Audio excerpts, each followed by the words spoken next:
Символизация и сигнализация. Вот мои две специальности. Честно. Ладно. Это полный. Может быть, не надо было качаться все-таки, а прочитать хотя бы 4 книги наши. Я? Страшно. Она бы моя понравилась. Я, возможно... Спасибо, что немного так. Камень в огород, малый. А знаешь, почему понравилось бы только? А где Гена Букин работал? Габубном?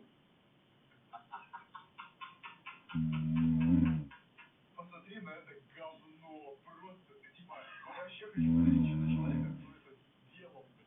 Я даже подарю. Скажи, что это интересно, она будет в восторге.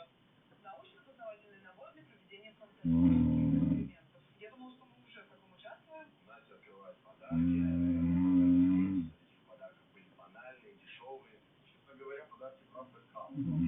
Да, пока что давно.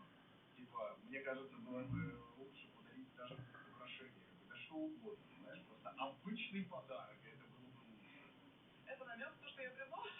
Ну, короче говоря, она привыкла к люксу. Ей нужно и люкс дарить. Ну, вообще, когда мы с тобой были знакомы в Петербурге, я, конечно, таких романов не носила, потому что это было слишком дорого. А тебе точно никто не подсказал ничего? Нет, не подсказывает, я сам. Совпадение с духами – это потрясающе. Поначалу я так подумала, а потом я передумала. Да потому что я выкладывала эти духи в интернет.